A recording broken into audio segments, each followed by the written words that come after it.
Welcome to Creating Calm Parenting with Mind, Body, and Spirit. I'm Corinne Cayce, your co-host. I'm an integral leadership coach, a mother of two, and a lifelong student of the Edgar Cayce readings. And I am here with my friend and co-host, Arlene. Hi, Corinne. Hi, everyone. It's Dr. Arlene DiJamco. I'm an integrative physician, a pediatrician, and a cranial osteopath, and a mom of four. And I'm so happy to be here with all of you because 'tis the season to talk about cold and sinus issues. We're going to go through, as we did before, a whole reading on some cold sinus issues, and we're going to break it down and give our comments to it as well. So it's like you're going to be sitting with me and Corinne, just like we do regularly, and talk about the Cayce readings because we are so passionate about them. And to help us set the tone, Corinne is going to start us off with our opening meditation. Mm-hmm. Thank you, Arlene. So what I would like to do today, and I know we've done this before on the podcast, if you can't do it with me, that's fine, but just I want to give the instructions so you have them because this relates to our topic of today of working with congestion and cold and sinuses. And that is, if you would like to close your eyes or bring just a soft gaze toward the floor, we're going to do the head and neck exercises recommended in the Cayce readings. So to begin, just find an upright posture and bring your chin toward your chest 3 times, coming to rest back at the center, and then raise your chin toward the sky 3 times. Then coming to rest back at the center with looking straight ahead. Bring your right ear toward your right shoulder 3 times, keeping your shoulder relaxed. And then back to center, left ear toward left shoulder, keeping your shoulders relaxed 3 times, and then back to the center.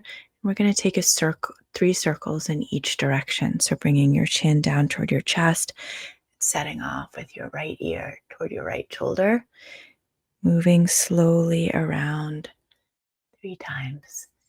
These are great exercises to do every day and help with all the lymph nodes located around the neck. When you're done in one direction, can go in another direction. So not only does it help with like allowing the lymph to flow down through your neck, which we have a great huge lymph drainage spot right in our clavicle collarbone area, but it also targets the cranial nerves that are moving down that we're working with, sort of the vagus nerve, cranial sacral balancing of the nervous system, and also the drainage from the head. And these are recommended for many readings in lots of different ways. And I believe they are also mentioned in this reading that we'll be reading today. But there's a little thing that you can tuck away and do with yourself, with your families during this time of year to help mind, body, spirit feel in alignment. So as Arlene mentioned, getting right to our topic today, we're going to be reading all of reading 341-43.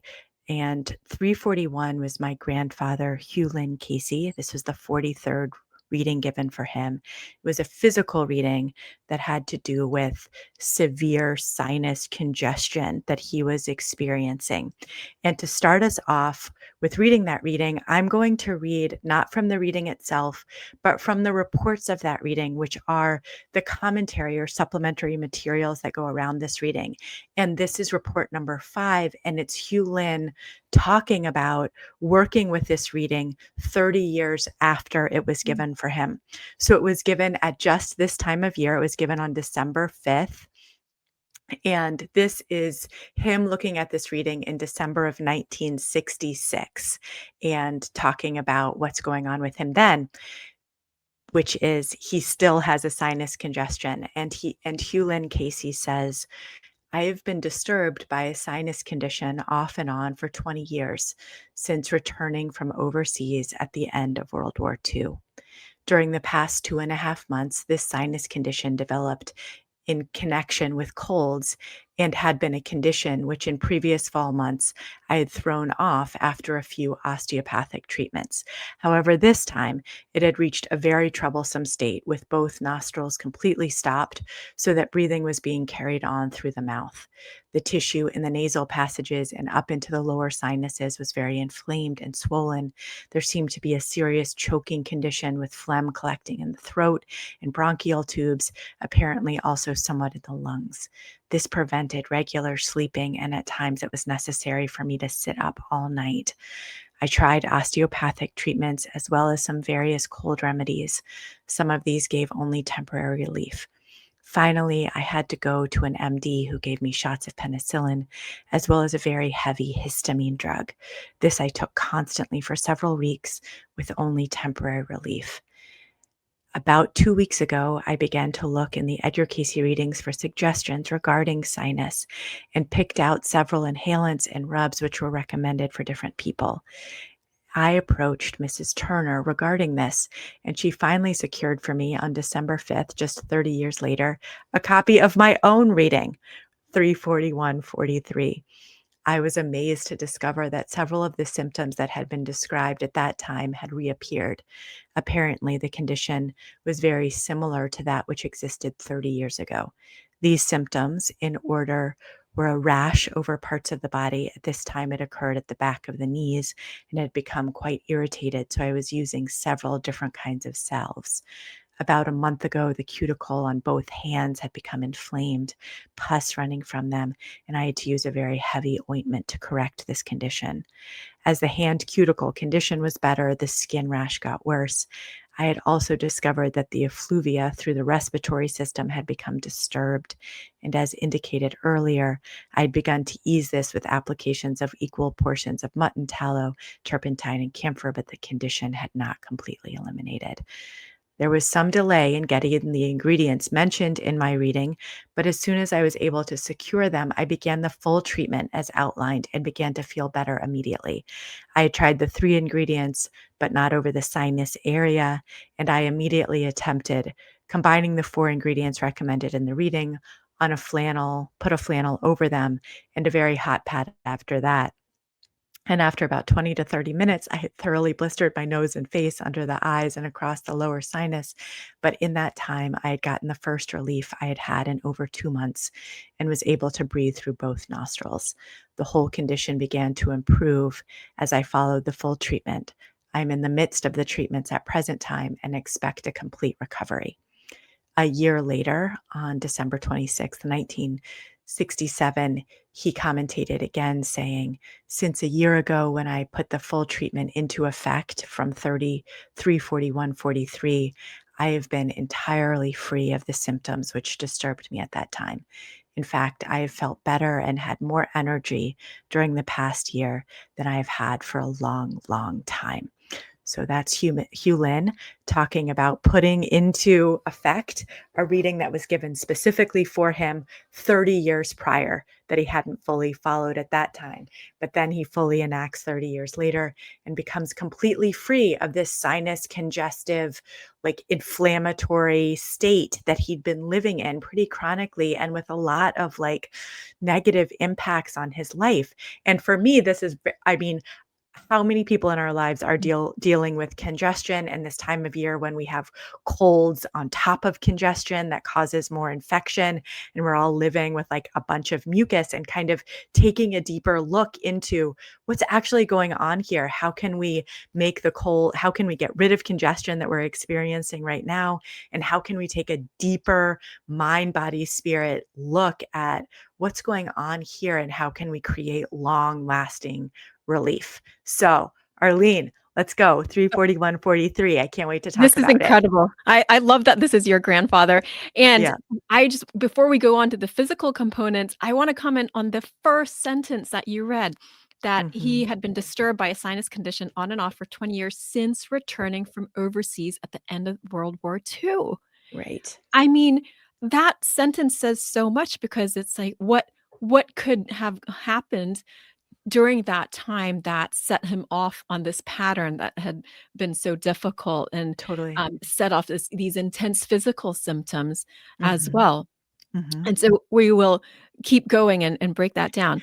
Totally. And I just think that's really important to highlight as we think about our Mhm, own, like where we're dealing with it in our own lives. So, whatever happened, if congestion, inflammation, allergic reactions are, and he said he took a histamine, so there's some sort of allergic thing going on there, are this cycle, like you always say, it's a wheel that kind of gets spinning, looking at the mhm, triggers for it. If we look at it, so it was triggered mhm, in while he was overseas in the war, maybe during that time of mhm, year, this winter, fall time, there were really intense traumatic war-like things happening. Like if I take that own example in my own life and think about my son who deals with congestion and allergies, especially in the springtime, I think about like what happened in the spring for him. One, he was born in the spring mhm, and mhm, and he had a little bit of trouble breathing right after he was born. So like that's something. Also, like my father died, who he was so close to mhm, for the first 3 years of his life in the spring. And that it's like, so there's a triggering pattern there that can get activated that we just want to be aware of in our own lives, not, to take into account what does healing from that traumatic, whatever traumatic experiences from a mental, emotional standpoint look like as we think about healing and as we engage with it. So just to like extra yeah, elevate the importance of looking at like what's actually happening, historically mhm, during this time that may be making it easier for the body to have an immune physical response that has these mental emotional mhm. components to it. Yes, that bigger perspective actually helps put it into context, and so Right. you can start to identify what are the general tendencies that were set up from something earlier in life, and then what are Yeah. the triggers and influences that, could trigger that response again. If it Right. make like he said, it came back again, and he had Right. forgotten about it because there was a period of time that he had been better, Right. but then when he read it, he was amazed that, "Oh my gosh, this is what I'm experiencing again." So there's general tendencies from Yes. perhaps something that happened earlier in life and maybe doesn't bother you, but until you have these triggers or influences that remind you of what had happened before, Mhm. and it may be things that you thought that you'd already dealt with, already processed, and but there's another layer, another dimension to them. Mhm. And this is great reflection, and helps you access more healing if you're able to see it in that way. Right. Okay. So let's read some of the reading that came through in the Okay. 1930s for Edgar Cayce. I mean, for So Hugh Lynn Cayce. Yeah. so Edgar Cayce says for Hugh Lynn Cayce, Mhm. there are many changes in the system since last we had same here. Yet there are the effects in the system of disturbances that have been seen here before, some time back, though there are more infectious forces from the poisons and localizations of same in the disturbance between the eliminating systems of the body. Mhm. The localizations arise as we find from congestion from cold, and infections reactions that arise from same through a disturbed circulation and poor elimination, and the lack of coordination between eliminating systems as has been indicated in times back. So he's saying that this is a pattern that's been through his life, and this is a reading from 30 years before that he reviewed again, so it's a recurring pattern. There Mhm. are those tendencies for accumulations in the colon and through the alimentary canal, and these form for that as oft produces a disturbance through the stomach itself, producing a very bad condition at times of halitosis or bad breath, and other times producing caking through the colon area, constipation, as well as upsetting in the system, the effect becoming as irritations to the lymph and the emunctory circulation or detox organs, kidney, liver, lungs, skin, and the disturbances to the nerve system, and a rash, an itch that comes over portions of the body, as at times on the lower limbs and the groin area, especially under the armpits and on the side. These are effects, the causes being a deeper condition as indicated in the circulatory system. Mhm. So Con- break down for us, Arlene, what is the what is the condition of the circulatory system that the reading is calling forward that's causing this disturbance? Well, so here it's highlighting the detox organs, especially the colon is getting really backed up, and Mhm. that backup is this is backed up plumbing, so it's backing up all the way to creating disturbances in the stomach, so then you're not going to be digesting well. Mhm. Then it's straining all of the detox organs because you're not eliminating optimally through the colon, and so the other detox organs, the kidney, the liver, the lungs, the skin are going to be stressed and Mhm. also not able to handle their functions. And so it's creating those disturbances, irritations, because you need to get rid of these things. And so Mhm. now they're irritating the nervous system Mhm. and trying to be eliminated through the skin. So you're getting like itchiness. So it's both itchiness from trying to detox things through the skin, but also irritation to the nervous system, Mhm. coming out through the lungs and respiratory system, through just even the gases from the stomach. So it's coming out Mhm. in the breath, Mhm. um, and uh, and and it's putting pressure on all the systems. So you're not getting proper circulation overall. You're not assimilating things from the diet. You're not the blood is not being detoxified and cleared as optimally as it needs to be. So Mhm. you're not getting both proper nourishment through the arteries and detoxification through the veins and the lymph and all the other detox pathways. And this stresses the whole body, um, Mhm. not just it's interesting because he's asking about sinuses, and here we're talking about the elimination pathways and Mhm. all of these other systems in the body that maybe people may not immediately associate with colds and sinus infections. Mhm. Yeah. Yeah. Okay. Great. Thank you. Uh, so the reading continues on, Mhm. and it says, congestions, as are indicated from the cold and infection from poor circulation in the sinus, in the nasal passages, in the throat, all arise from and are contributory causes to cold and congestion from the poor circulation. Mhm. So both the exposure to the cold and your body kinda constricts to that, your immune system might go down, then you catch a cold on top of that, so your immune system's down, you catch a cold, it Mhm. creates more inflammation in the system, uh, Mhm. and yeah, And you have trouble clearing it. is the congestion in the sinuses in the nose what's causing poor circulation in the sinus? Is that what you read there, or is So that it's coming from, even before it's the backup in the systems, you're not able to clear things, so it's just it's like piling up all the way, from the colon, like, kinda okay? on up, and now you're not able your lymph pathways aren't draining effectively, and so it's just it's really like a backup in all the pipes. Okay. Okay. So thank you. Yeah. All right. So moving on, in meeting the needs of the condition, so like in making this situation better, we would find we would first take a course, as it were, this being the slower way, but the much better way, for the seat of the trouble and the causes may be eliminated. But do not, as before, when the first effects are relieved, leave it off, but carry on until the causes are also eliminated and coordination is set up in the eliminating systems.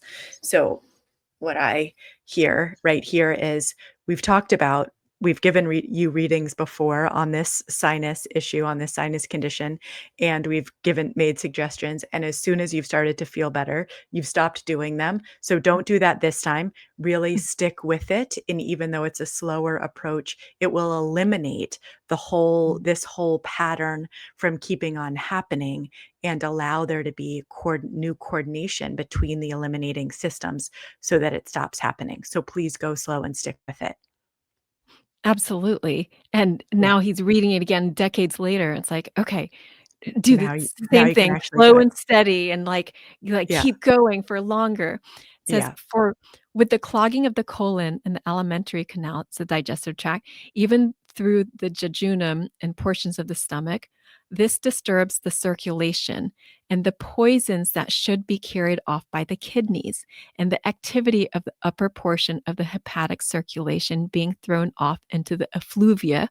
These are the unpleasant odors or discharge through the respiratory and to the perspiratory circulation or lymph and enunctory, the detox organs again.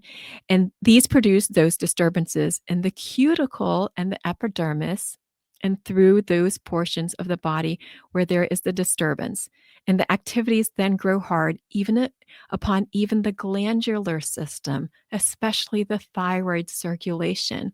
And so this is your answer, Corinne. You were asking about like how is it disturb the circulation? It's there again, he says, like, this is all the back up from the colon, and then he kind of goes on up because it's the colon, then the small intestine, the stomach, and the liver, and the gallbladder, the kidneys, and then through the respiratory, and then he says it's coming out in the skin and even to the glandular system, especially the thyroid circulation. And so this is going to make him feel like he's kind of dragging and doesn't have the energy that he would like to have, even though that wasn't necessarily the first complaint, the first concern. But that he said that after he did all of this, he felt better than he had in a very long time.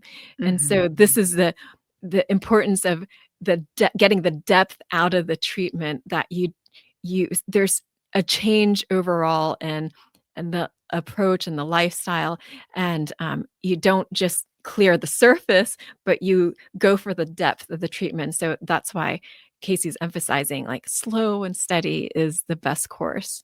Mhm. Yeah. Okay. So then now we're going to sort of shift into the recommended remedies that he can do, like the Mhm, protocol that he should move mhm, through.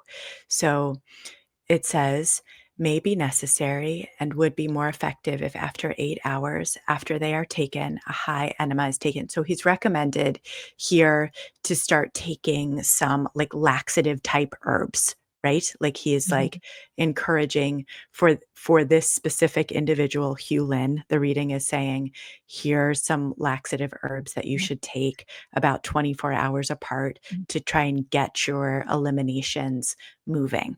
And that might not be for everybody because it really he had a pretty intense case, and, um, Right. so it might just be like, oh, a little nudge to the digestive tract or a Totally. castor oil pack to the S abdomen or some Yeah, digestive herbs.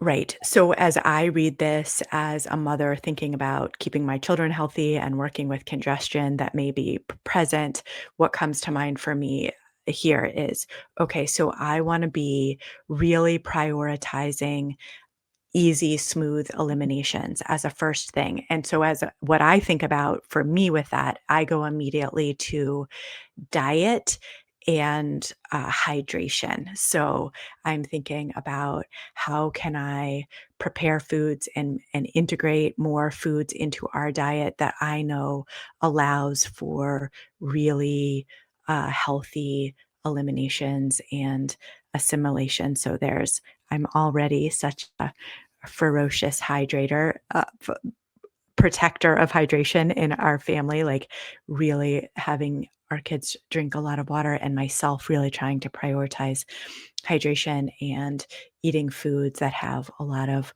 water in them as well. And then like how whole foods, lots of vegetables, like, we talk about this all the time on here. So Mhm. and who cares what I do in my family, just thinking about for you in your own families, what do I know helps us eat well in a way that allows food to move more through. And I think this time of year, really important considerations to keep in mind are not a lot of sweets, and that's hard because it's like a sweet Mhm. cookie time of year, and not a lot of processed foods. So if we can work to move 2 things out, those would be my recommendations. I don't know, Arlene, what comes to mind for you with Um, this? well, to assess, like, if is someone constipated, I would say at least move the bowels every day, and they should be soft and smooth like a snake. It shouldn't Mhm, have any putty looking like clay creases to it, mhm, and, And the belly should also be nice and soft. It shouldn't Yeah. have like a bloated or a lot of pressure to it because sometimes people are moving their bowels, but there's still a lot that's Yeah. that's stuck and Yeah. impacted.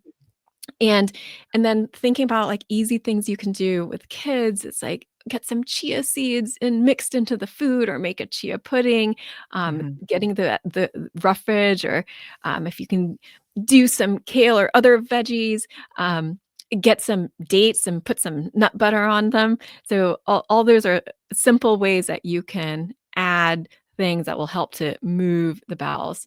Mhm. Some oatmeal that's, like, nice and cooked down uh, and you can put some of the, like, holiday seasonings in them for this time of year.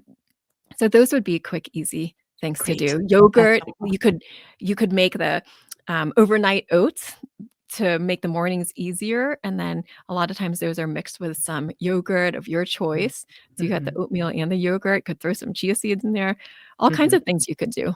Totally. Great, that's helpful. So, keeping all of those things in mind, and that's just the way you can kind of make it your own, and, yeah. So, moving on, it says, "Take during the whole period of these activities, about every 3rd day, a good general osteopathic treatment with specific attention to the head, the neck, the sinus, the vagus center, and the lumbar center or lumbar axis also." So why would this suggestion be given, do you think, Arlene? Well, of course, the head and neck, that would make sense because we need the drainage pathways to be opened Mhm, up into what we call here the thoracic inlet. So all of that mhm, doesn't get stuck up in the head. And then here mhm, he's looking at the lower back. There can be other areas too, depending on the person, but you want to get those elimination pathways opened up mhm. as well. So, Right. So going to having an osteopathic treatment, which we also talk about all the time, and he's saying during the whole period of doing these activities. So that's not just one treatment, that's like a repetitive or chiropractor, getting regular chiropractic adjustments. If that feels like a stretch, then there's also just like exercises that you can do at home that can help with this. The head and neck exercises that I mhm. talked about before is one way, just doing any sort of like yogic movement or stretching or moving your body in ways that like come naturally to you and your family that also help your body kind of come into alignment to help with like flow and movement happening both from the head and neck moving down and also for the around the torso and the belly and back area to help things move around. There's like one in our family that we do sometimes that we also used to do at A.R.E camp called Clean the Barrel, where you're literally imagining yourself standing in the middle of a big, like, oak barrel and that you have Mm. sponges strapped around your midsection and you're kind of moving your torso kind of like a belly dancer around in one direction, cleaning the barrel, and then going around in the other direction, cleaning the barrel to help that digestion move. Or you can also do, like, helicopter, where you're just, like, standing upright and straight with your feet flat on the floor and then turning and looking behind you with your arms really loose and kind of spinning like a helicopter, tapping your, kidney and colon in the back as you turn and just, like, letting your arms kind of move freely from side to side. Those are exercises that come to mind for me with this sort of thing. Yeah, those are great, and I wanna comment on what Hewlin said that he had done some osteopathic treatments, but he was only getting temporary relief, and so Mhm. a couple things there. Well, Edgar Cayce was saying, well, do it throughout the whole period, like, do it consistently, and Right, then incorporating all of these other perspectives too. So sometimes it's like coming at the issue from just one angle is not quite enough. You actually have to add a more right. multidimensional approach to get Mhm. that depth of healing. Right, absolutely, and I would say that that's such an essential component in all, maybe all is a bold word, but I feel like Mhm. all of the physical health readings that we're given is this awareness that, like, you're coming at our health and well-being from all angles all the time, and so opening Mhm.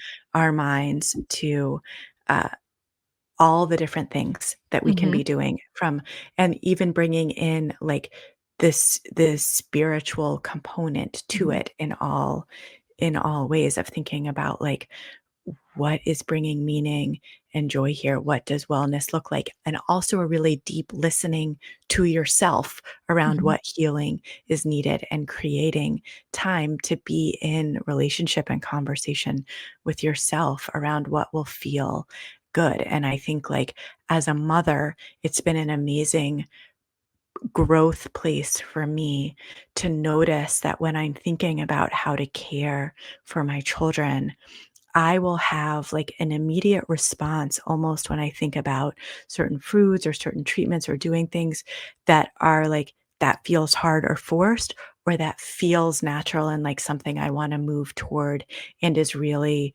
needed, and I often discredit or, like, overlook that because there are other voices or, things that are telling me, but the more that I trust that initial voice within me, the the act that there's actually a lot of truth there to, like, what is needed right now, and so allowing mhm, myself to trust that and listen to that voice and recognize that wisdom within myself as, like, me caring for myself and listening to myself is also caring for my child, and that we how connected healing is in that way is a real growing edge, like a place of learning for me. mhm. And I want to emphasize for healthcare practitioners because I was just in a Zoom the other night with other physicians and, talking about, something, and one of the recommendations was like, "Oh, if it's not working, increase the dose." And I wanted to say, that's not the only way to think about things. It's like if something is not enough, look from other perspectives, look from other dimensions as well, because just increasing one thing may not be all that's needed, and it might be Mhm. actually easier if you do some smaller things in multiple areas. Yeah. Yeah, that's great. Thanks so much, Arlene. Okay, so moving along back to the reading, back to 341:43, it says, "This as we find, with the proper precautions as to an alkaline diet, keeping a regular balance in same, should remove the causes as well as the effects of the disturbance in this body. First, clear the colon, then address the gallbladder. Then, after 3 or 4 days, the draining of the gall duct. But don't overeat of sweets soon after, or else we have a drain again upon the system, or the formation of that as will create a disturbance of the same nature. Have the manipulations and carry out all of these." So this is so interesting. It's uh, first addressing the constipation so that there's a pathway to move things out, and then Mhm, the gall duct had been affected. So we need that bile to both to help detoxify, but also to assimilate good fats. mhm, And if it says if you start to overeat sweets too soon, it's becomes overtaxing to the system, so it creates disturbances again, and the body's not quite ready to handle it. You need to have a clearer path. But mhm, there were other specific things recommended in this particular reading for Hugh Lynn, and mhm, we wanted to adapt that for, to be, used in a more gentle way, especially for the family, and might be able to use for kids. So, if you're clearing the colon, so in the ways that we've talked about before, if you mhm, wanted to address the gallbladder and the gall duct, sometimes the bile can get kind of, can harden up, and of course, if it gets really hard, you're at risk for gallstones. But if you wanna keep that the bile from the gallbladder moving efficiently, then mhm, you could have a little bit of apple cider vinegar to the diet. You could mm, take a spoonful and mix it some warm water. This is a traditional, like, naturopathic remedy to be taken first thing in the morning, or you could take it about 20 minutes before meals. This will help with the digestion as well. And you don't have to overdo it. That little bit can be enough just to keep that bile soft and efficient, with efficient flow. so that Mm, you're able to get the most out of your food. You're digesting well, you're assimilating well, or you're mm, detoxing well. It has multiple functions. that's great. Thank you so much for that, Arlene. All right. So then it the reading pauses and says ready for questions. And Hugh Lynn has one question, and it is until cause has been removed, what local application would relieve the pain in the sinus? So he's in pain in his sinuses, and he's saying, I'm going to do the long term thing and make it better. But in the immediate term, like, how can I stop this pain that I'm feeling, which is such a real question? And the answer that comes says, to use some herbs or some like spirits and herbs to like heat them up and put them on his nose, which you hear him talking about in the report that I read at the beginning. He said, I put them on there. They were really strong, but I got relief after about 20 minutes. And the reading says, these remove congestion if heat is applied. For each carries with same activities upon the mucous membranes to aid in relieving through a penetration, healing, and soothing effect. But the beginning of the removal of the effects will remove the pain also. So he's saying, as you get started with the protocol we've talked about here, this will also help the pain go away. But here's some intensive kind of like inhalants with heat that you can do that will relieve the mucus. So I know the protocol that he used is not necessarily going to be for everybody because some of those ingredients were pretty intense that they were Mhm. used to make that pack. But the focus is really on these herbs that were expectorants, and the Mhm. expectorants help to thin out mucus. Right. And the amazing thing is that we tend to get colds, of course, when it gets colder. And this is, at least in this hemisphere, the holiday season. And Mhm. around here, we have things that grow that can help us. So it's rosemary, peppermint, thyme. All of those things can also be expectorants, and you Mm. can use them in tea form. So you could take a spoonful of thyme, like 1 to 2 dried thyme, or 2 to 4 um, of the fresh thyme. Put that in a cup of water that's hot and steep it for about 10 minutes. You could add some honey to that, and that makes a great or like thyme tea that you can use for coughs, colds, sinus infections. You can sip on it all throughout the day as needed. For younger kids, you just use lesser amounts and sips only. Well, you could also take some of these ingredients and use them as essential oils, diluted, always diluted, especially for kids. And there's these camphor rubs that you hear about all the time. But what I like from the readings is that it says to put heat on it as well. And I don't hear people doing that as often, but he said that would help it penetrate. Mhm. And so, if you ever have need to use one of those camphor rubs again, then put a heat pack on top of it as well, Mhm. or put a pack of warm cloth. Now, these things like camphor, do not use them for toddlers or infants. So this is much more for older kids and adults, not for Mhm. toddlers and infants. So Mhm. that's my precaution. You can also use something else that's recommended in the Cayce readings, glycothiamine or Mhm. Alka-Care that bar makes now. You can Mhm. use those as compresses, and it also has things that are expectorants in them. The eucalyptus, menthol, thymol, pine oil, those make great packs. And again, try it with the heat and see if that makes it more effective for you. Yeah. As with any of these ingredients, like, just please check the label and make sure that you are not, allergic to any of the ingredients in them before using them. Great. Thank you, Arlene. So, and then the reading wraps up by saying, if there are the precautions, not out in the cold, not getting the feet wet or the like, that will simply add congestion and cold, this will relieve the condition. Keep the feet warm and out of the night air. We are through with this reading. I I love this because it's such an old time Mhm.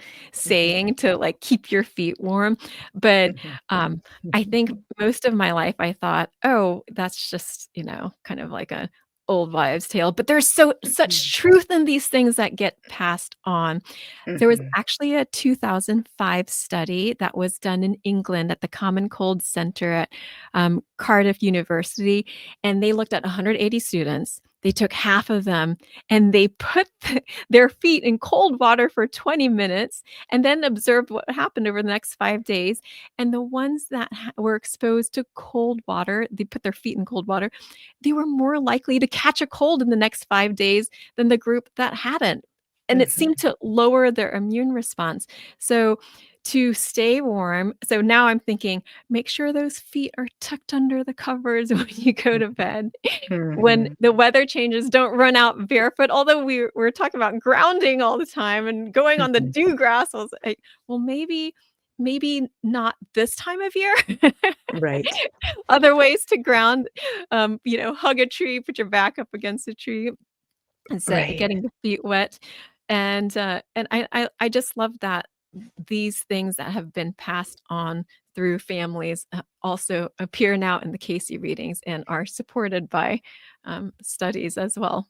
Absolutely, and I know my kids grew up going to Waldorf school, and there's a whole thing in anthroposophy and Waldorf education around making sure that children are warm and that their feet are warm and that there's a whole, sort of spiritual component to that is, that I can see the connection in here as well of like warmth and rhythm and nature and Mhm. not stressing the body by having it to keep it extra warm during cold times. And this just sort of validated that for me. And all the times I'm forcing my kids to make sure they have on lots of socks and are staying warm out there, and they were not keeping out of the night air to a certain extent of just like in terms of thinking about this for your own life, like this time of year, how do we stay cozy and warm, not only in a physical way, but in an emotional way? Like, how do we Mhm. create safe, cozy environments, like cultivate a spirit and an attitude of warmth and connection and safety, and that feeling of safety being so important to our physical health as well. Like, am I safe? What does it mean to feel safe? And how can I really nurture that through trust and communication and forgiveness and all of these things that we work with all the time? But that is I the love end that. of our Yes. conversation today on dealing with congestion and colds and sinuses and how to bring about care in a mind, body, spirit way through looking really closely at this reading given for Hugh Lynn Cayce that he was really implemented as he got, throughout his life and saw a lot of healing come about, and he Mhm. was able to change some systems that weren't working to bring about coordination in new and deeper ways. So much gratitude to him for putting that into effect and writing to us about it so that we can look at it today and make it real in our own lives. So thank you so much, Arlene, for this conversation always. Thank you, Corinne. And I love that adding warmth to our lives and our family and relationships. Yeah. All right. So I hope everyone enjoyed this. We always love to hear from you at creating calm at edgarcayce.org with any thoughts or ideas that you have. And we look forward to our next conversation with you all. Happy holidays. Thanks for being here with us.